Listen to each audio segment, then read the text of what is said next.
Hello, welcome to Unicorn Princess Tarot. So, ito yung reading natin for Virgo, Sun, Moon, Rising, Venus, and Jupiter Virgos. Take only what resonates. Meron tayong special channel for Virgo. Pakicheck na lang Virgo Philippines, okay? So, para sa mga gustong magpa-personal reading, Jing Tarot Reader, isearch mo na lang siya sa Facebook, Messenger. Ayan. So, kaibigan ko yan guys, hindi ako yon ha. Pag magpa-personal reading ako, doon ko na lang sa TikTok i-announce. So, i-follow mo din ako doon. Okay, Virgo, Sun, Moon, Rising, Venus, Jupiter, Virgos.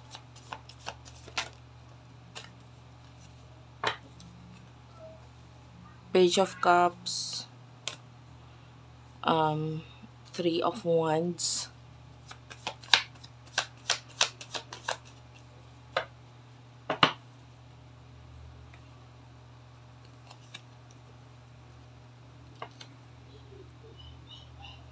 Justice card. This is Libra energy. So,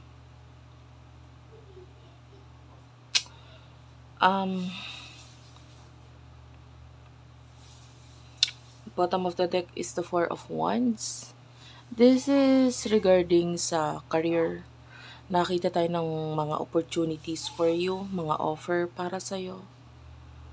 And some of you with the Three of Wands, nakita tayo dito ng parang you see yourself na mag-grow or there's a success sa kung ano man yung ginagawa mo. And there's a high chance din ng stability and money for you. And I feel like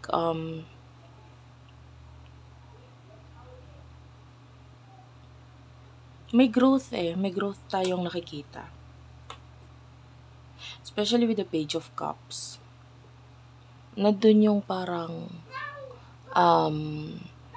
kung halimbawa ay matagal, alam mo yung halimbawa sa love, 'di ba? Pag bago-bago pa lang, sweet, ganon. Ngayon, nakakakita tayo ng renewal dito sa pagdating sa career mo. Na parang, maybe if there's a career na parang matagal na, tapos dumating na sa point na parang tinatamad ka nang gawin yung ano na yun kasi ang tagal na, gusto mo na naman ng bago. And then there's this energy na pwedeng may mga pagbabago or may mga bagong nangyayari regarding do sa career na yon. And then pwedeng nagkakaroon ng parang excited ka na naman. So that's the energy here. So nakakita tayo ng money dahil sa excitement or sa pakiramdam na feeling na parang gusto mo na naman ulit gawin yung mga ginagawa mo dati nang this time mas inspired. And dahil dito ay nagkakaroon ng chances of success in the future para sa'yo. Okay.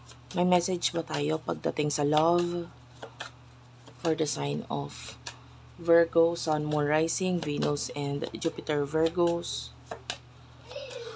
For the sign of Virgos.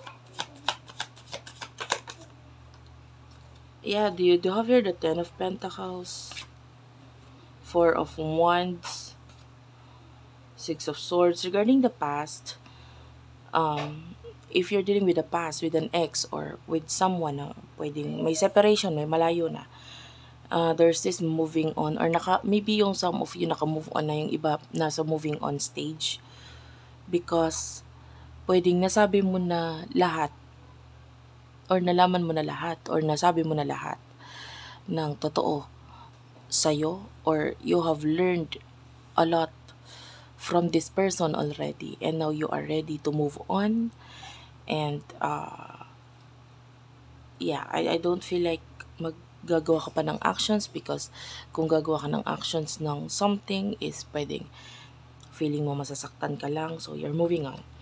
And then pagdating sa love, if you're in a relationship, I can see money.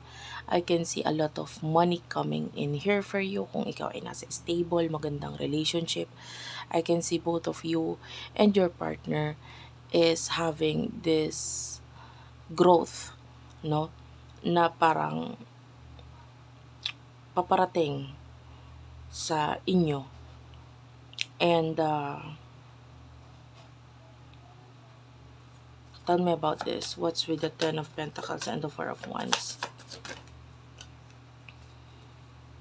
Yan. Kasi, yeah, especially if you're one of you or both of you ay nagkakaroon ng new beginnings pagdating sa career.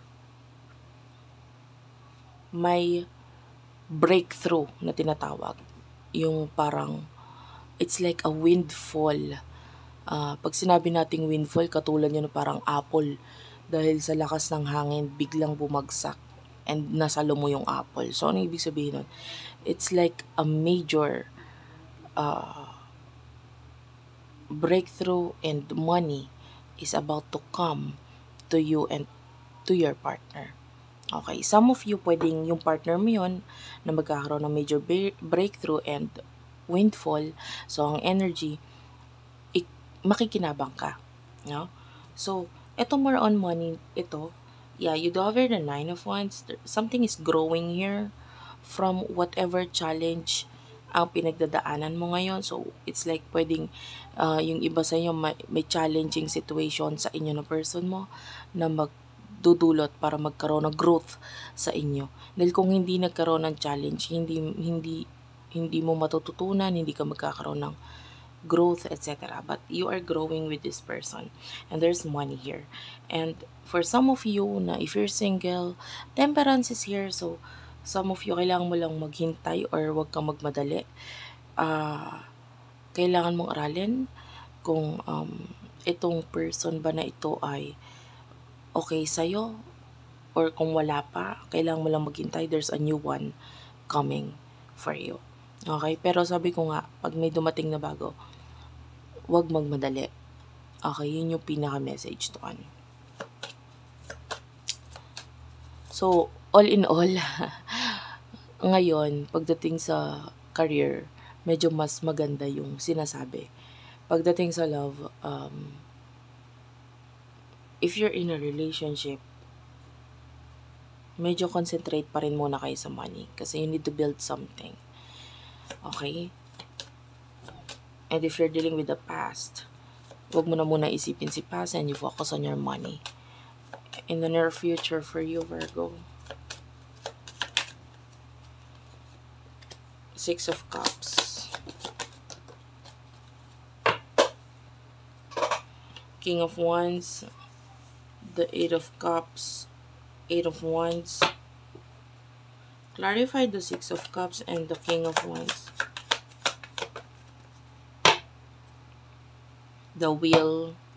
So, may malaking pagbabago sa'yo in the near future. Some of you, maiiba yung mga bagay na gusto mo in the past. Parang ito yung goals mo, ito yung gusto mo, ito yung gusto mong ma-achieve, ito pangarap mo, etc. Pwede may changes pagdating doon. Some of you, pagdating sa love, there's also changes in the near future. Nakita tayo ng protection. Kasi might be in the past, medyo hindi naging maganda yung relationships or what. Pero in the future, nakita tayo ng magandang relationship. I can see rebirth. I can see support mula sa family. I can see a lot of happiness here. Okay. And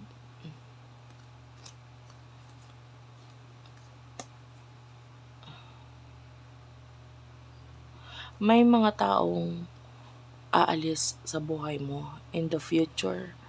Pero you're showing us wala kang pakialam or okay lang, but deep inside masakit para sa'yo. And of course, mas masakit yung inaalisan kaysa yung feeling ng aalis, diba? So the Emperor is here. You're going to build something. So kung may mga aalis, you are the Seven of Cups. And the Four of Cups. Kung wala ka na magagawa, all you have to do is to focus kung ano yung mga meron sa'yo or natira sa'yo with the Two of Cups. Yan. And that could be anything. That could be a family member, a friend. Yan. Yun yung mga nakikita natin. And tell me about this pag-alis.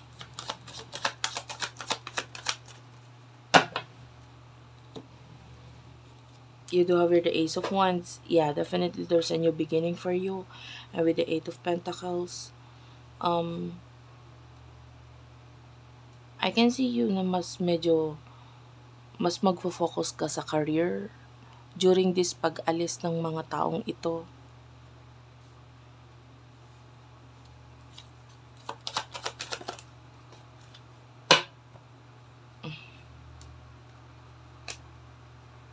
Oh my gosh. This is the energy of mga taong aalis sa'yo na wherein meron silang mga plano, which is pwedeng mag-take sila ng actions regarding dito sa mga plano na ito, pero there's this energy of hindi ito mag-work out. I can see problems, stressful energies with the Fool. Kung ano man itong offer na ita-take nila or ano man itong bagong tatahakin nila, it's not this is what they want with the Star. Ito yung gusto nila, but it's too good to be true for them kasi there's this Page of Pentacles. Medyo mabigat yung responsibilidad, and kung ano man ito new beginnings na ito, mabilis lang itong matatapos or mag-i-end para sa kanila with the Queen of Swords. Some of you pwedeng babalik din itong mga taong ito sa buhay mo, but you know, kailangan mo munang hintayin na matutunan nila yung lessons with the Hierophant. Okay? Kasi kumbaga, let them go. Kung para sila sa'yo, babalik sila sa'yo. Kung hindi, hayaan mo lang. Okay? But they have their own lessons na kailangan matutunan. Thank you for watching. I love you all, and bye-bye.